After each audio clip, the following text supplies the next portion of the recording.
que hablamos anteriormente.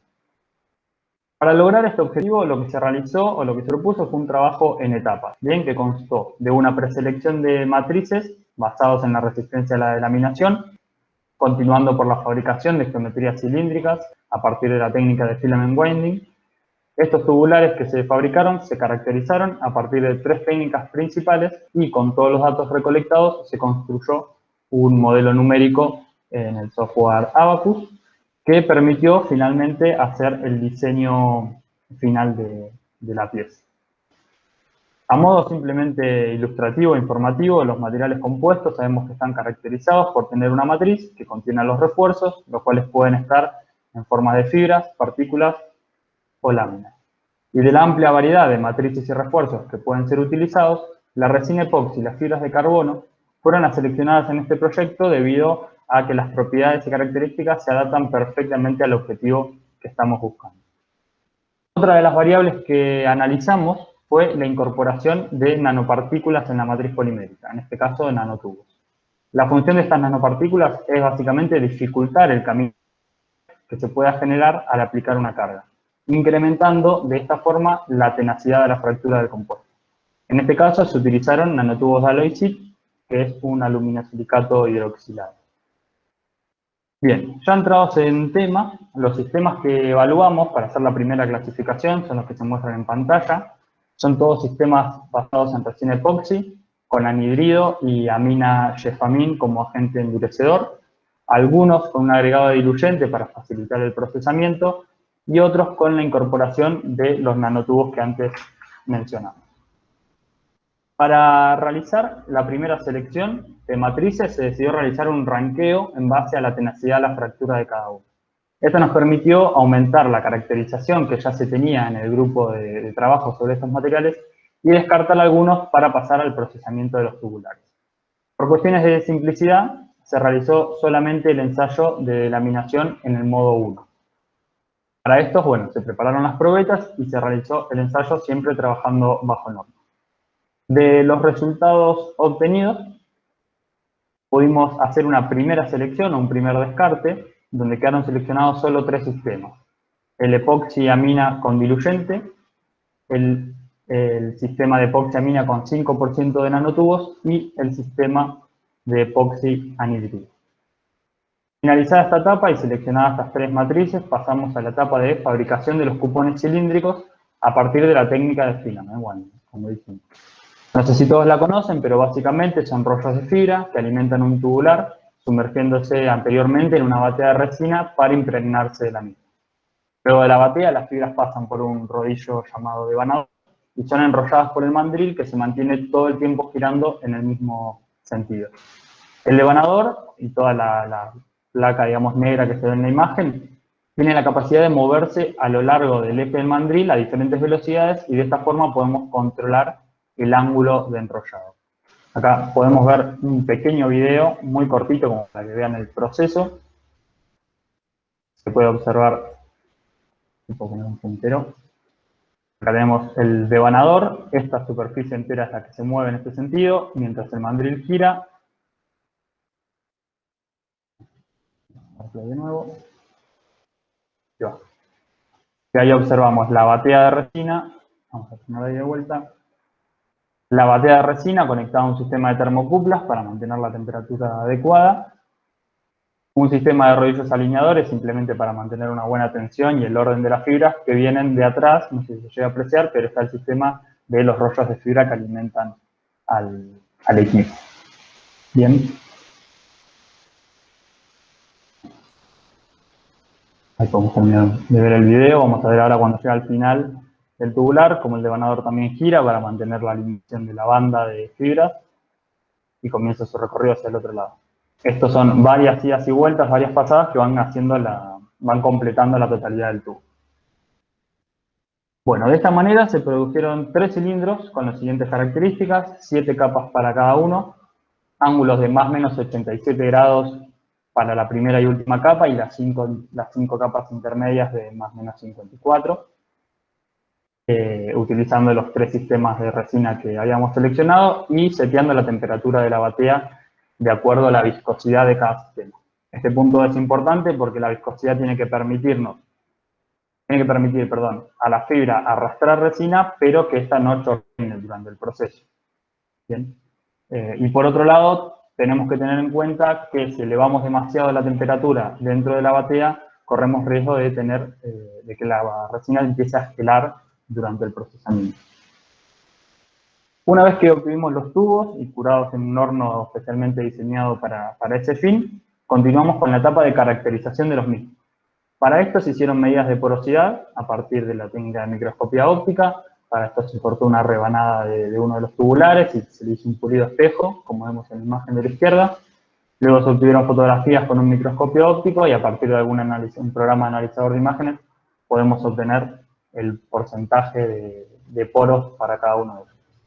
Lo podemos ver en la tablita de abajo a la izquierda. Vemos que el sistema que tenía nanotubos, que es uno de los más viscosos y más complicados de manipular, nos dio una porosidad bastante elevada respecto a los otros dos.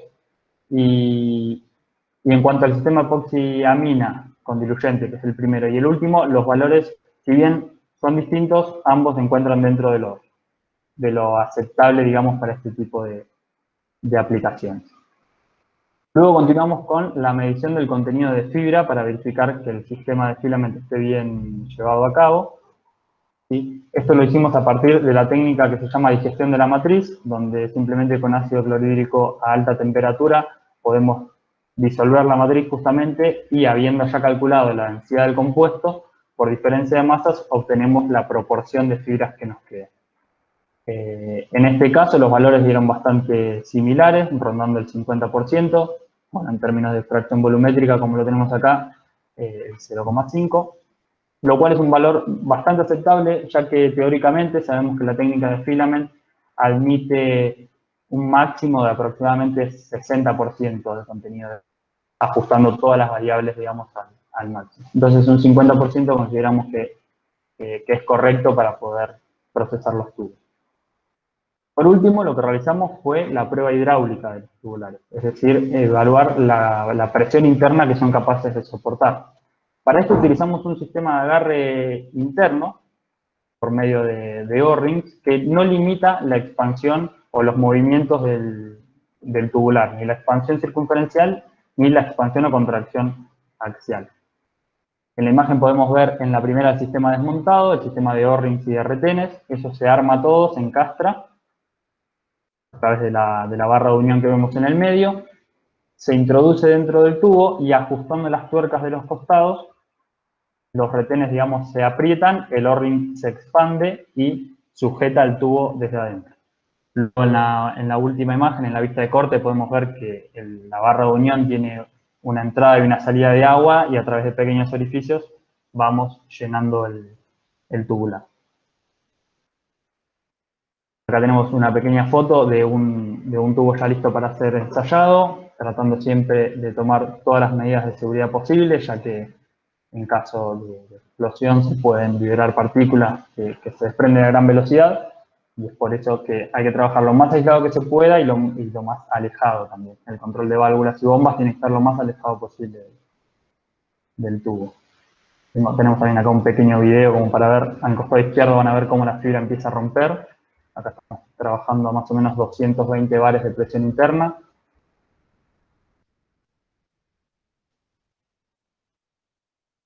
Y ahí termina, digamos, el ensayo con el colapso de la estructura.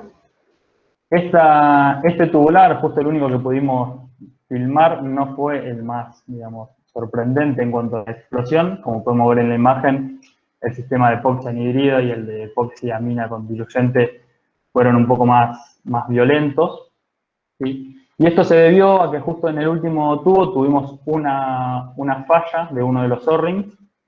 Ensayamos, llegamos a 350 bares, uno de los O-rings falló, se perdió presión por ahí, y volvimos a reensayar el mismo tubo, habiendo cambiado los componentes. Es justamente el video que vimos recién. El segundo ensayo que se le hizo, lamentablemente llegó solamente a 220 bares y falló justo por la posición donde está el O-ring, así que consideramos que la primera falla generó algún tipo de fisura en el material, alguna debilitación, lo que hizo que después no podamos alcanzar una presión tan elevada.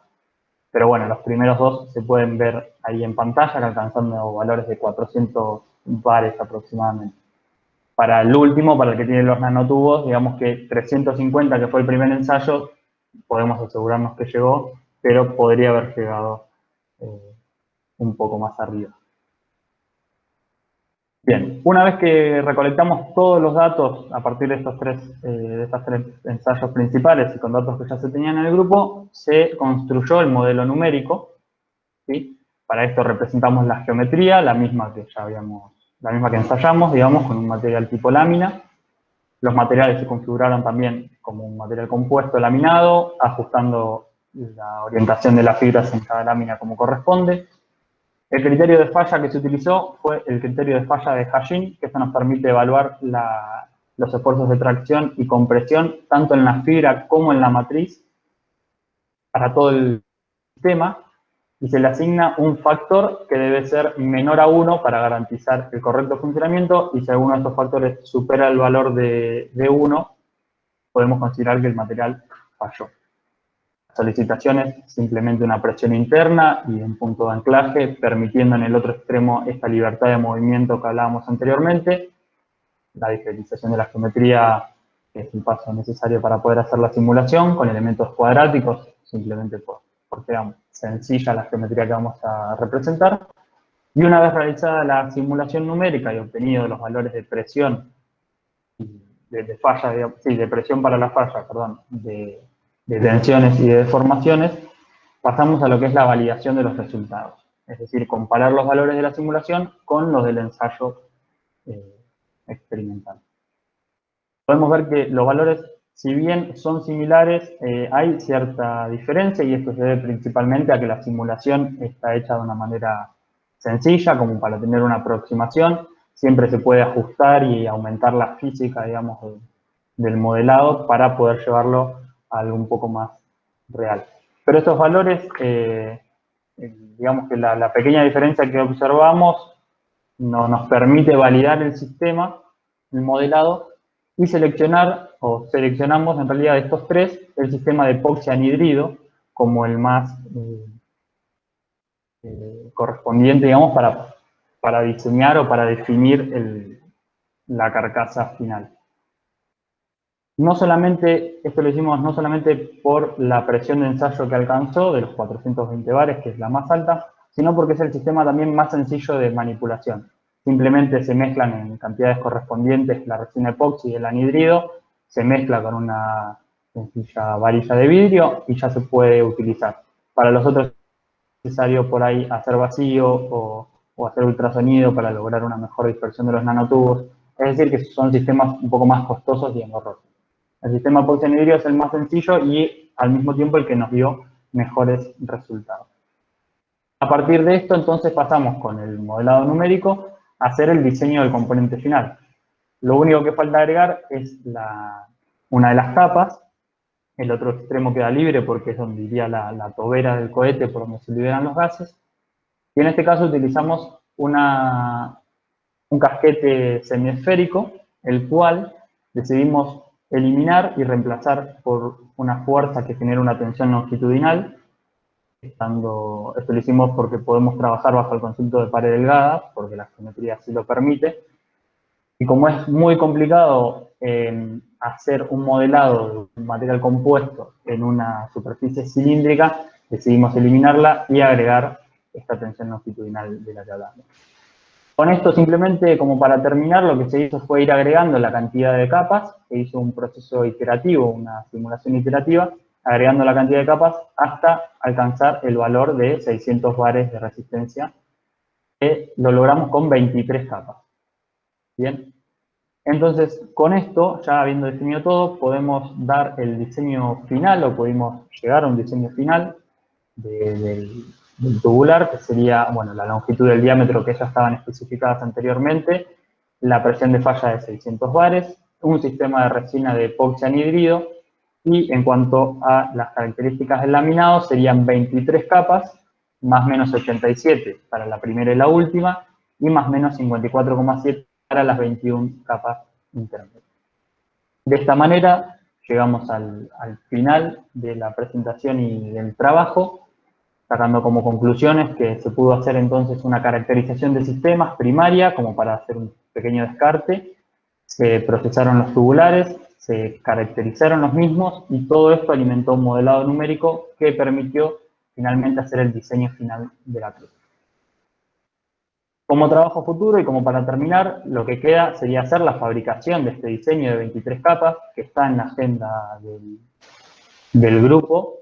Lamentablemente por cuestiones que todos conocemos de pandemia no se ha podido procesar este año, pero ni bien podamos volver al laboratorio, la idea es hacer el tubo de 23 capas y evaluarlo.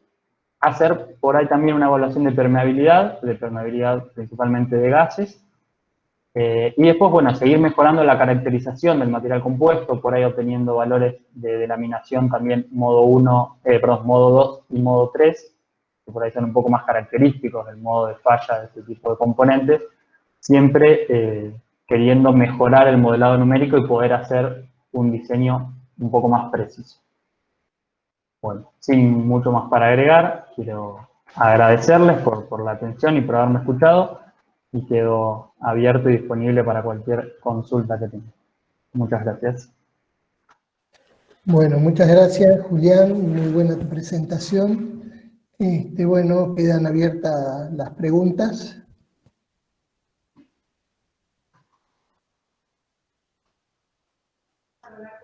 Ahí, Julián, te consulto, ¿qué elementos estás usando para los materiales compuestos en Abaqus? ¿Cómo? Perdón, es que se me cortó, perdón.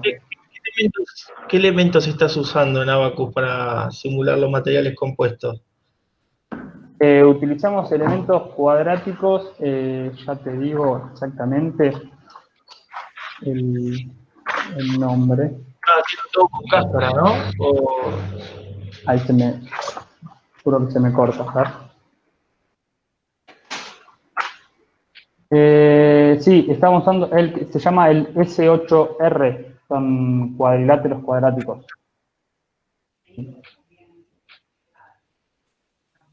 Está bien, todo superficial, todo de cáscara.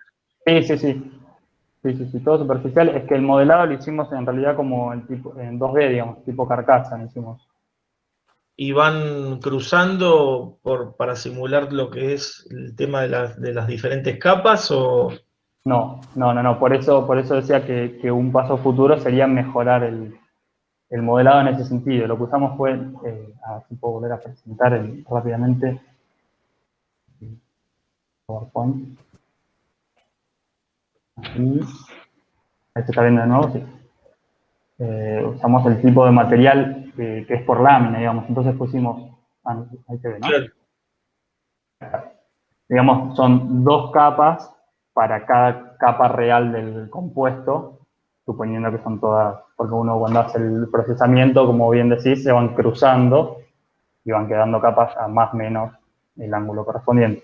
Entonces acá lo que hicimos fueron, en vez de 7 capas para el modelado, son 14 capas, donde 2 corresponden a cada capa del modelado. Ok.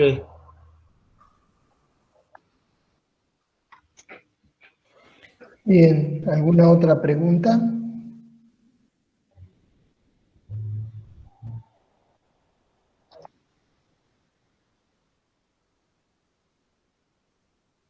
Bueno, si no hay preguntas, entonces muchas gracias, Bueno. Julián.